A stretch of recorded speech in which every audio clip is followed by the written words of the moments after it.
अपनों के लिए हर वादे तोड़ के आया हूँ, मैं खाकी हूँ दोस्तों, आपके लिए अपने को रोता छोड़ के आया हूँ। ऐसा ही कुछ कहना है उत्तर प्रदेश पुलिस अभ्यर्थी को। स्वागत है आपका गुरुकुल जॉब न्यूज़ में। आज हम बात करने वाले हैं यूपी पुलिस से रिलेटेड जितने भी क्वेश्चन बन सकते हैं, जितने भी डाउट बन सकते हैं, क्या एलिजिबिलिटी क्राइटेरिया है, सभी चीज़ों के बारे में बिल्कुल डिटेल में डिस्कस करेंगे। अगर आप इस वीडियो को पूरा देख लेते हैं तो मैं आपको गारंटी के साथ कह सकता हूँ कि आपको कोई और वीडियो देखने की बिल्कुल भी ज़रूरत नहीं पड़ेगी। देखिए, ऐसी वीडियो बहुत सारी यूट्यूब पे पड़ी होंगी, आप इस वीडियो को क्यों देखना चाहते हैं। देखिए, सबसे पहले हम आपको बता देना चाहते हैं कि इस वीडियो में हमने हर टॉपिक को बिल्कुल डिटेल के अंदर डिस्कस कर रखा है। आपका कोई भी डाउट उत्तर प्रदेश से रिलेटेड है, उत्तर प्रदेश पुलिस से रिलेटेड है, तो आपका बिल्कुल भी दूर हो जाएगा। अगर आप यूपी पुलिस की वैकेंसी में सम्मिलित होना चाहते हैं, भरना चाहते हैं, तो आप इस वीडियो को पूरा देखिएगा। और आपको बता देना चाहते हैं कि 2018 में जो यूपी पुलिस की वैकेंसी आई थी और 2019 में पेपर हुआ था, उसमें मैं सेलेक्टेड भी हुआ था। हालांकि मैंने फाइनल ज्वाइनिंग नहीं ली, मैं कहीं और पे पोस्टेड था, तो इसलिए मैं वहाँ पे इसकी वैकेंसी मैंने छोड़ दिया था। तो इसलिए मैं इसको बहुत ही डिटेल में बता सकता हूँ आपको, पूरी एकदम अच्छे से क्या स्ट्रेटजी वगैरह होनी चाहिए, सब कुछ बताऊँगा, क्या बेस्ट बुक होंगी, सब कुछ बताऊँगा। देखिए, हम इस वीडियो में क्या क्या बातें करेंगे। देखिए, मैंने बहुत सारे क्वेश्चन लिख रखे हैं यहाँ पे कि कितने घंटे का काम होता है, यहाँ पे पढ़ने के लिए क्या टाइम मिलता है कि नहीं मिलता है, ट्रेनिंग आपको कितने दिनों की होती है, ट्रेनिंग में पढ़ाया क्या जाता है, क्या अपने फैमिली को आप अपने साथ रख सकते हैं कि नहीं रख सकते हैं, पोस्टिंग कहाँ मिलती है, आपकी छुट्टी कितनी मिलती है, छुट्टी का बहुत समस्या होता है यूपी पुलिस के अंदर, आपको जो बंदूक वगैरह है वो मिलती है कि नहीं, अगर आप फैमिली है के साथ रह रहे हैं या फैमिली आपकी है तो क्या फैमिली के लिए मेडिकल इंश्योरेंस मिलता है, आपकी सैलरी कितनी बनती है, क्या एग्जाम पैटर्न होगा, एलिजिबिलिटी क्राइटेरिया के बारे में भी हम लोग देखेंगे। और सबसे ज़रूरी, इस एग्ज़ाम को क्रैक करने के लिए कौन सी बेस्ट बुक होगी, आपको खाना मिलता है या खुद बनाना पड़ता है, ये भी हम देखेंगे, क्योंकि ये भी बहुत सारे लोगों का क्वेश्चन है। UP police constable versus UP लेखपाल, क्योंकि अभी बहुत सारे बच्चे कंफ्यूज हैं कि हम लोग कौन सा ज्वाइन करें। अगर वो यूपी लेखपाल में ज्वाइन कर लेते हैं और यूपी पुलिस कांस्टेबल की वैकेंसी आ रही है तो उसमें फॉर्म भरे कि ना भरे, या तो फिर वो यूपी पुलिस कांस्टेबल में है या यूपी लेखपाल ज्वाइन करना चाहते हैं, तो उनके लिए भी हम इस वीडियो में बताएंगे। और मार्च के महीने में आपको क्या डबल सैलरी मिलती है, सब कुछ देखेंगे बिल्कुल डिटेल के साथ। चलिए हम वीडियो को शुरू करते हैं बिना किसी टाइम को वेस्ट किए हुए। सबसे पहले हम बात कर लेते हैं एलिजिबिलिटी क्राइटेरिया की। देखिए, किसी भी एग्जाम को क्रैक करने के लिए एलिजिबिलिटी क्राइटेरिया आपको पता होना चाहिए। इसको फॉर्म भरने के लिए आपको पहले बात तो आपको किसी भी मान्यता प्राप्त बोर्ड से 12वीं की परीक्षा उत्तीर्ण होनी चाहिए। उसके बाद आप ग्रेजुएशन, पोस्ट ग्रेजुएशन कुछ भी कर सकते हैं, नहीं भी किए हैं तो भी चलेगा। यानी कि मिनिमम आपको 12 पास करना, उत्तीर्ण हो, चाहे आप साइंस साइड से हो, चाहे आर्ट से हो, चाहे कॉमर्स से हो, सब कुछ चलता है इसमें, ऐसा कुछ भी इसमें बाध्यता नहीं है। तो एजुकेशनल क्वालिफिकेशन क्लास 12th होनी चाहिए मिनिमम इसमें। देखिए, एज लिमिट को लेकर काफ़ी विवाद चल रहा है कि एज लिमिट कितनी होगी। हालांकि जो नोटिफिकेशन आएगा उसमें बढ़ने की भी उम्मीद जताई जा रही है, लेकिन जो नॉर्मली एज लिमिट होती है 18 से 22 साल होती है। जनरल मेल की बात कर लेते हैं। देखिए, मैंने यहाँ कैटेगरी वाइज लिख रखा है। जनरल मेल की 18 से 22 साल होती है, कोई भी एज रिलैक्सेशन नहीं दिया जाता है। अगर आप जनरल फीमेल कैंडिडेट हैं तो आपको 18 से 25 साल की एज लिमिट होती है। उसी हिसाब से ओबीसी, एससी या एसटी अगर आप मेल हैं तो आपको 18 से 28 साल का एज लिमिट होती है। और इसमें एज रिलैक्सेशन ऐड है, ऐसा मत सोचिए कि 28 साल के बाद भी आप 5 साल एज रिलैक्सेशन ऐड कर लीजिए। आप 18 से 22 होता है, इसमें 5 साल ऐड होता है, इसलिए 18 से 28 साल के बीच में है तो आप आराम से दे सकते हैं। और उसी हिसाब से ओबीसी, एससी, एसटी अगर आप महिला कैंडिडेट हैं तो आप 18 से 31 साल तक इस पेपर को आराम से दे सकती हैं, कोई भी दिक्कत नहीं है इसके अंदर। अब हम बात कर लेते हैं रिजर्वेशन की। देखिए, आपको पता ही होगा कि इसमें आपको एससी के अंदर रिजर्वेशन दिया जाता है, एसटी के अंदर रिजर्वेशन दिया जाता है, उसके अलावा ओबीसी के अंदर रिजर्वेशन दिया जाता है।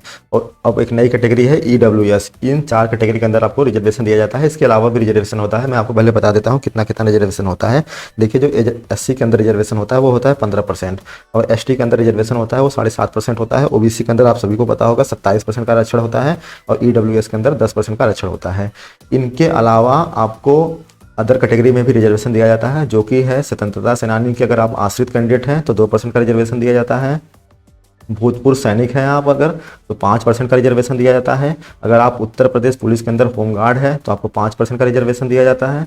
अगर आप सिविल पुलिस विभाग में महिला के लिए आरक्षण जो है सिविल पुलिस में वो है 20%, यानी कि महिलाओं के लिए अलग से आरक्षण की व्यवस्था इसके अंदर की गई है, जो कि 20% है, थोड़ा बहुत ऊपर नीचे हो सकता है। देखिए सभी को सैलरी जानने की बड़ी उत्सुकता रहती है कि कितनी सैलरी होगी यूपी पुलिस के अंदर। तो हमको पहले ही सैलरी बता देते हैं, उसके बाद हम और चीज़ों के ऊपर डिस्कस करेंगे। देखिए ग्रेड पे की बात करते हैं तो ग्रेड पे बहुत ज़्यादा नहीं है, आपका 2000 ग्रेड पे है। लेकिन अगर आप इनिशियल अब जाते हैं तो आपके लिए इतना भी बहुत है, क्योंकि इस 2000 ग्रेड पे आपकी जो बेसिक सैलरी बनती है वो बनती है 21,700 रुपये, और जो बढ़ते बढ़ते आपको जाती है 69,100 रुपये तक जाती है। इसका मतलब ये नहीं कि आपको 21,700 रुपये ही मिलेगा, इसके अलावा भी आपके बहुत सारे भत्ते मिलते हैं, जैसे कि डीए हो गया आपका, महंगाई भत्ता जिसको बोलते हैं वो है 7 CPC के अकॉर्डिंग हम बात कर रहे हैं यहाँ पे 7वां वेतन आयोग के हिसाब से। 38% बेसिक पे है, 38% बेसिक पे का आप निकालेंगे, 38% बेसिक पे मतलब 21,700 का, तो आपको मिलेगा 8,246 रुपये। उसके अलावा आपको HRA दिया जाता है, रहने के लिए भत्ता दिया जाता है, और ये मिलता है आपको, देखिए ये वैरी करता है, आप नॉर्मली आपको XYZ सिटी के हिसाब से मिलता है, 2,000, 3,000, 4,000 के हिसाब से ऐसे मिलता है। लेकिन आप ऑन एवरेज 2,000 ही लेके चलिए, इससे ज़्यादा मत लेके चलिए, क्योंकि इससे ज़्यादा मिलता भी नहीं है। और ट्रांसपोर्ट अलाउंस की बात कर लेते हैं, परिवहन भत्ता की, तो बहुत ज़्यादा इसके अंदर नहीं मिलता, 1,000 से लेकर 1,500 रुपये तक आपको इसको मिलता है। जब आप इन सब चीज़ों को जोड़ेंगे और NPS को घटाएंगे, जो कि 10% होता है आपका बेसिक पे का, और डीए का 10% आप बेसिक पे और डीए का घटाएंगे, तो आपकी जो इन हैंड सैलरी मिलेगी वो मिलती है आपको लगभग 30,000 के अप्रॉक्स सैलरी हर महीने आपको मिलेगी। और जब आप ज्वाइनिंग करेंगे तो उस टाइम पे आपको 27 से 28,000 की सैलरी मिलेगी। क्यों? इसलिए क्योंकि आपको उस टाइम पे HRA और DA वगैरह, HRA और TA नहीं मिलेगा, DH मिलता है, क्योंकि वहाँ पे रहने के लिए आपको ऑलरेडी प्रोवाइड किया जाता है, और वहाँ पे कोई ट्रांसपोर्ट की बात तो नहीं होती है ट्रेनिंग के टाइम पे। तो आपको 27-28,000 मिलता है, लेकिन अब जैसे ही पहली पोस्टिंग आपकी होती है तो आपको आराम से 30,000 प्लस ही में आपको देखने को आराम से मिलेगा इसके अंदर। इसके अलावा बता देते हैं कि जो लड़के 2020 वाले वैकेंसी में ज्वाइन किए थे, जो 2018 में आई थी, अभी उनकी जो सैलरी है लगभग 40,000 या उससे प्लस ही सैलरी है, तो ठीक ठाक सैलरी उनकी बन जाती है महीने की। देखिए अब हम बात करने वाले हैं प्रमोशन की। अगर आप कांस्टेबल के पद पे ज्वाइन होते हैं, क्योंकि सबसे लोएस्ट पोस्ट यही होता है यूपी पुलिस कांस्टेबल, उसके हिसाब से आपका प्रमोशन होता है। देखिए यूपी पुलिस कांस्टेबल के अंदर कोई भी आपको बस खाकी वर्दी मिलेगी, इस पर कोई भी पट्टी नहीं होगी। उसके बाद आपका लगभग 8 से 10 साल में सीनियर कांस्टेबल आप बनते हैं, जिसमें 2 रेड कलर की पट्टी होती है, देखिए यहाँ पे आप देख सकते हैं। उसके हिसाब से फिर आपका सीनियर कांस्टेबल से जो प्रमोशन होता है वो हेड कांस्टेबल में होता है, इसमें 3 पट्टी आपकी रेड कलर की लगी होती है।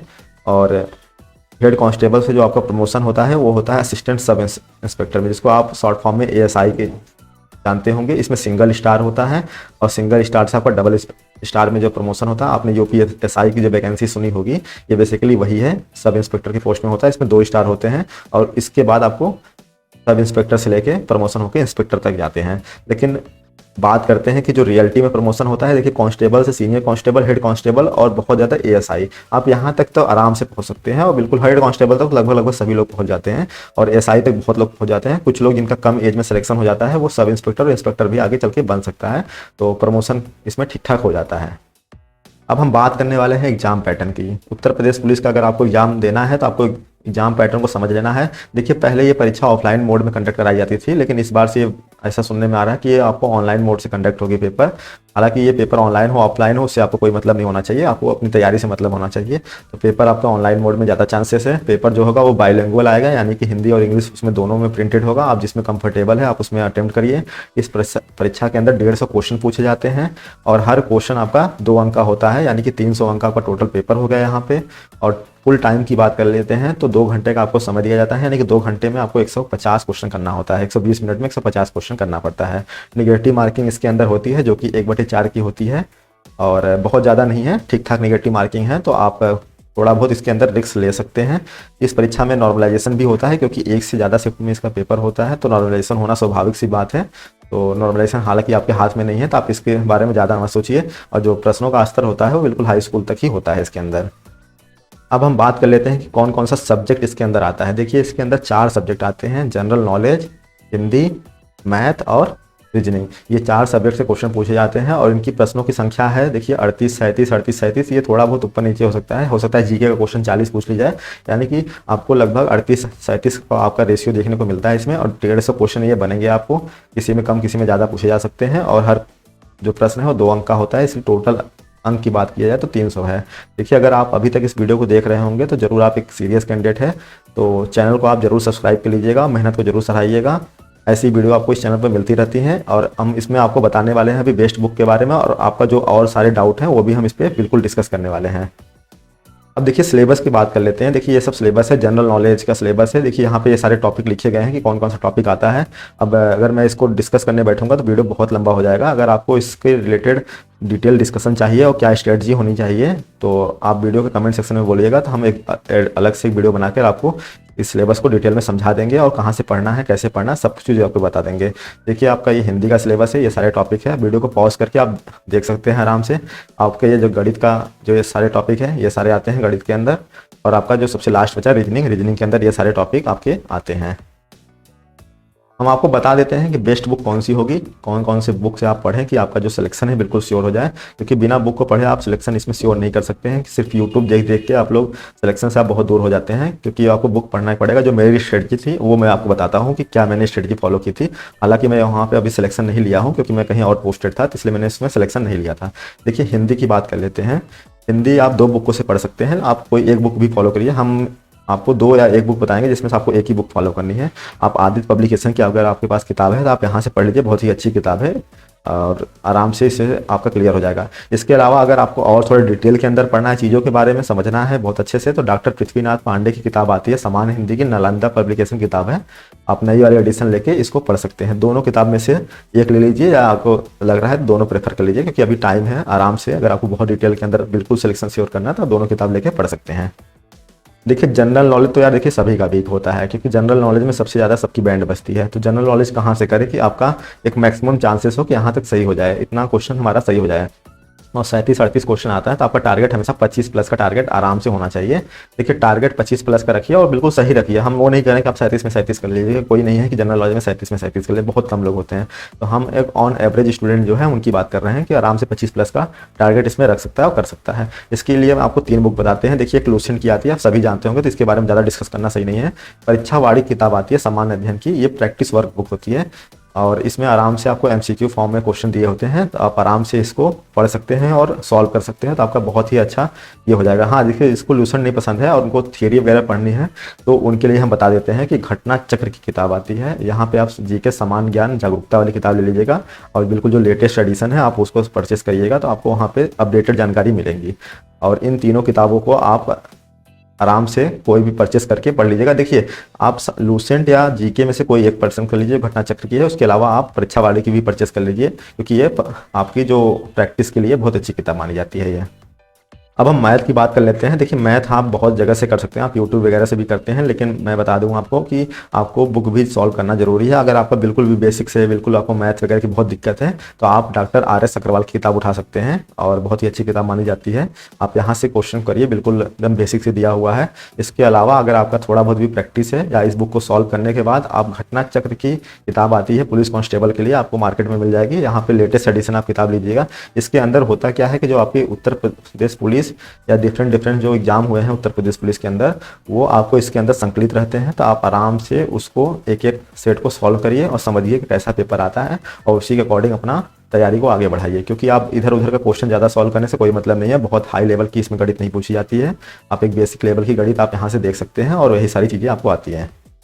लास्ट जो सब्जेक्ट बता है रीजनिंग का। देखिए रीजनिंग हालांकि काफ़ी लोगों की स्ट्रांग होती है, बहुत लोगों की वीक भी होती है। देखिए जिनकी वीक है बिल्कुल रीजनिंग, तो मैं उनको एक वीडियो रिकमेंड करता हूँ यूट्यूब चैनल और एक बुक रिकमेंड करता हूँ। अगर वहाँ से वो कर लेते हैं तो उनकी रीजनिंग वाकई में बहुत मजबूत हो जाएगी। देखिए पीयूष वासने सर को तो शायद ही ऐसा कोई होगा जो नहीं जानता हो, ये दिल्ली के बहुत बड़े मतलब एक टीचर हैं रीजनिंग के, और इनकी किताब भी आती है रीजनिंग की, और यहाँ से आप प्रैक्टिस कर सकते हैं जो आपके अकॉर्डिंग क्वेश्चन है। उसके अलावा इनका यूट्यूब चैनल है पीयूष वासने के नाम से, रीजनिंग बाय पीयूष वासने, वहाँ से आप आराम से पूरी रीजनिंग को सीख सकते हैं। और अभी आपका टाइम है तो आराम से इसको रीजनिंग को सीख के अपने पेपर को सॉल्व करिए आप। देखिए अगर आप रिटर्न एग्जाम क्वालिफाई कर ले जाते हैं तो आपको फिर उसके बाद डॉक्यूमेंट वेरिफिकेशन के लिए बुलाया जाता है और उसी दिन आपका फिजिकल मेजरमेंट टेस्ट होता है। और इसमें आप जान लीजिए कि 5-7 गुना आपको जो रनिंग के लिए बुलाया जाता है, डॉक्यूमेंट वेरिफिकेशन के लिए बुलाया जाता है।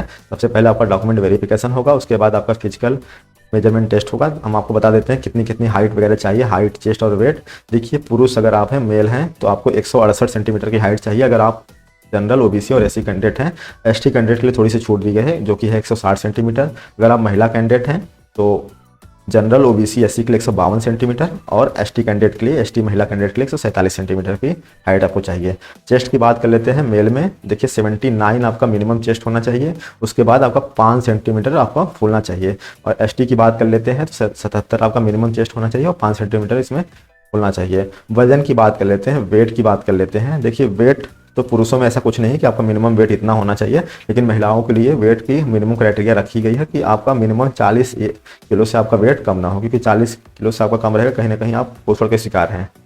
इसके बाद फिर आपको फिजिकल रनिंग टेस्ट के लिए कॉल आता है, जहाँ पे आपको रनिंग करनी होती है बेसिकली, और जो कि मेल की रनिंग होती है 4.8 किलोमीटर, 4800 मीटर की रनिंग होती है, जो कि 25 मिनट में आपको पूरी करनी होती है।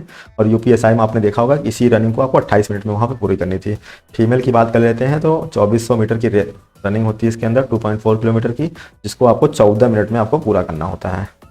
अब आपके जो सबसे ज़्यादा डाउट पूछे गए हैं मोस्ट आस्क्ड क्वेश्चन के अंदर, मैंने उस क्वेश्चन को रखा हुआ है, जैसे कि आपकी यूपी पुलिस कांस्टेबल की एलिजिबिलिटी क्राइटेरिया क्या है। तो मैंने पहले ही बता दिया है कि आपको 12 पास करना अनिवार्य है। इसके अलावा अगर आप पुरुष उम्मीदवार है तो 168 सेंटीमीटर की हाइट होनी चाहिए, और महिला उम्मीदवार है तो 152 सेंटीमीटर का हाइट होनी चाहिए। ये जनरल, ओबीसी और एससी की बात हो गई।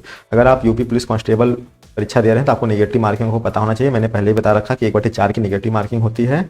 और देखिए गर्ल्स के लिए कैसी जॉब है, अगर आप फील्ड जॉब पसंद करती हैं तो आपके लिए बहुत ही बेस्ट जॉब है। आप आराम से इनिशियल कैरियर आप इसमें बना सकते हैं, बाद में आप अपनी तैयारी करके इससे हाई ग्रेड पे की जो नौकरी है आराम से वहाँ पे जा सकती हैं। हाँ, अगर आपको ऑफिशियल जॉब पसंद है तो थोड़ी दिक्कत इसमें होगी, लेकिन आप समय के साथ धीरे धीरे एडजस्ट हो जाएंगे इसमें।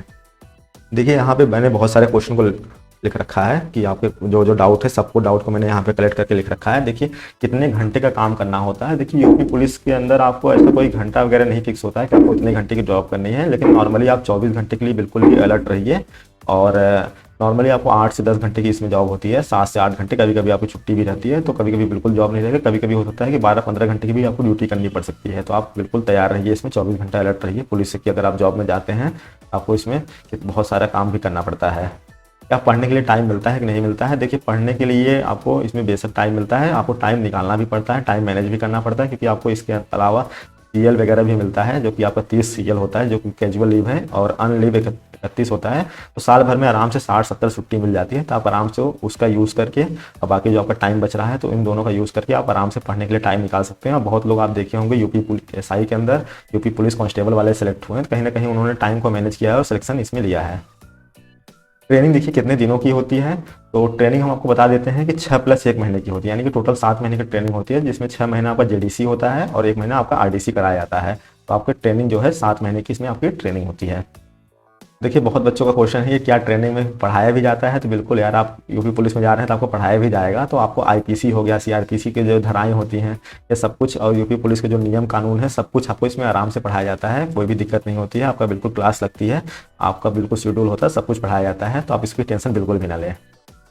देखिए आपकी शादी हो गई है, अपनी फैमिली को आप रखना चाहते हैं तो आप बिल्कुल रख सकते हैं, इसमें कोई दिक्कत नहीं है। आपके लिए वहाँ पे क्वार्टर भी उपलब्ध हो जाता है, या तो आप बाहर रहते हैं तो आपको वहाँ पे एचआरए भी दिया जाता है, तो आप अपनी फैमिली को रख सकते हैं।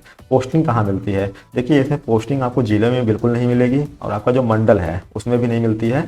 आपको जो पड़ोसी जिला है उसको छोड़ के एक जिला मिलता है, तो आपको कहीं ना कहीं आपका जिला पड़ोसी जिला नहीं मिलता है इसमें, और आपका मंडल नहीं मिलता है। उसके अलावा आपको पोस्टिंग मिल जाती है दूसरे मंडल वगैरह है वहाँ पर आराम से मिल जाती है। देखिए छुट्टी कितनी मिलती है? देखिए छुट्टी आपको इसमें कैजुअल लीव जो होता है सीएल, वो 30 छुट्टी आपको मिलती है, और जो आपका अन लीव होता है वो लगभग 31 छुट्टी ये मिल जाती है। लोग टोटल आप देखेंगे तो 61 छुट्टी होती है। साल भर में आराम से 60-65 छुट्टी आपको मिल जाती है। इसके अलावा भी आपको कुछ लीव मिल जाते हैं, तो आराम से आपको 60-70 छुट्टी आराम से इसमें एक साल के अंदर मिल जाती है। क्या बंदूक मिलता है? देखिए आप बिल्कुल जब ज्वाइन करेंगे तो आपको बंदूक नहीं प्रोवाइड किया जाता है, लेकिन अगर आपको चाहिए तो आप बंदूक को अलॉट करा सकते हैं, और कुछ दिन बाद आपको बंदूक मिल जाता है। अगला क्वेश्चन है क्या फैमिली मेडिकल इंश्योरेंस मिलता है? देखिए आपके फैमिली के ऊपर जो भी मेडिकल खर्चा होगा तो उसके लिए उत्तर प्रदेश पुलिस के अंदर अलग से व्यवस्था की गई है, और आपको मेडिकल इंश्योरेंस बिल्कुल मिलता है। इसमें आपको टेंशन वाली कोई बात नहीं है। तो आपकी जो फैमिली है बिल्कुल इंश्योरेंस रहेगी, कोई भी एकदम सिक्योर रहेगी, कोई भी दिक्कत वाली बात नहीं है इसके अंदर। देखिए आप यहाँ तक अगर वीडियो को देख रहे हैं तो चैनल को जरूर सब्सक्राइब कर लीजिएगा, वीडियो को लाइक कर लीजिएगा। और देखिए ऐसे ही इन्फॉर्मेटिव वीडियो आपको इस चैनल पे मिलती रहती है, और इस वीडियो को बनाने में बहुत ज़्यादा रिसर्च करनी पड़ी है, मेहनत लगी है, और मैंने भी अपना जो हमारा खुद का एक्सपीरियंस है, हमारे जो कुछ मित्र साथी हैं उनसे सारी चीज़ों को पूछ के आपको बिल्कुल अपडेटेड डेटा के साथ इस वीडियो को बनाया जा रहा है। खाना मिलता है या बनाना पड़ता है। देखिए वहाँ पे मेस होता है, तो आप वहाँ पे मेस में खाना खा सकते हैं जब आपकी पोस्टिंग होती है, या तो अगर आपको खुद बना के खाना है तो आप वहाँ पे खा सकते हैं, क्योंकि अगर आप मेस में खाना खाएंगे तो वहाँ पे आपकी सैलरी में से कुछ अमाउंट उसका डिडक्ट होता है। UP police constable versus UP लेखपाल कौन बेटर है, उससे पहले हम देख लेते हैं क्या मार्च में डबल सैलरी मिलती है। जी बिल्कुल हाँ, मार्च में आपको डबल सैलरी मिलती है, यानी कि अगर आपकी 35,000 सैलरी है तो आपको मार्च में 35 करके 70 के यानी कि 70,000 आपको सैलरी मिलेगी, क्योंकि इसमें 13 महीने की सैलरी दी जाती है, जो कि मार्च महीने में आपको 2 महीने की सैलरी दी जाती है, इसलिए 13 महीने टोटल हो जाते हैं, तो मार्च में आपको डबल सैलरी इसके अंदर मिलती है। अगला क्वेश्चन है आपका UP police constable versus UP लेखपाल कौन ज़्यादा बेटर है। देखिए सबसे पहले हम आपको बता देते हैं कि ग्रेड पे की बात कर लेते हैं कि ग्रेड पे आपका 2000 है, और यानी कि सैलरी जो बनेगी दोनों की सेम बनेगी। और फील्ड जॉब की बात करते हैं तो देखिए field job UP police constable की ज़्यादा फील्ड जॉब होती है, यूपी लेखपाल की फील्ड जॉब कम होती है, थोड़ा इसमें ऑफिशियल काम ज़्यादा होता है। तो अगर आपको फील्ड जॉब पसंद है तो आप यूपी पुलिस कांस्टेबल को चयनित कीजिए, अगर आपको ऑफिशियल जॉब ज़्यादा पसंद है तो आप यूपी लेखपाल को चयनित कीजिए। दूसरी बात कर लेते हैं चुनौतियां दबाव किस में ज़्यादा होते हैं। देखिए चुनौतियां दबाव से दोनों में ज़्यादा होते हैं, लेकिन यूपी पुलिस कांस्टेबल में चुनौतियां वगैरह ज़्यादा होती हैं, क्योंकि आपको कहीं भी तैनाती मिल जाती है, आपको किसी भी इन्वायरमेंट पर रहना पड़ता है। और सबसे बड़ी बात है आपको जिले के अंदर आपको पोस्टिंग नहीं मिलेगी, और यूपी लेखपाल में आपको जिले के अंदर पोस्टिंग मिल जाती है, और जो गर्ल्स कैंडिडेट है उनके लिए तो बेस्ट है यूपी लेखपाल, क्योंकि सेम जिले के अंदर आराम से पोस्टिंग मिल जाती है। अगर वहाँ पर सीट वैकेंट है तो यूपी लेखपाल ऐसे काम करने के तरीके के हिसाब से बहुत ही अच्छा जॉब है। इसके अलावा अगर आपका कोई और डाउट है तो आप कमेंट सेक्शन में पूछ लीजिएगा, और वीडियो को लाइक और चैनल को सब्सक्राइब जरूर कर लीजिएगा। वीडियो थोड़ी लंबी जरूर होगी, लेकिन आई होप आपका सारा डाउट इसमें क्लियर हो गया है। अब आपसे मिलते हैं एक नई वीडियो में, तब तक के लिए जय हिंद।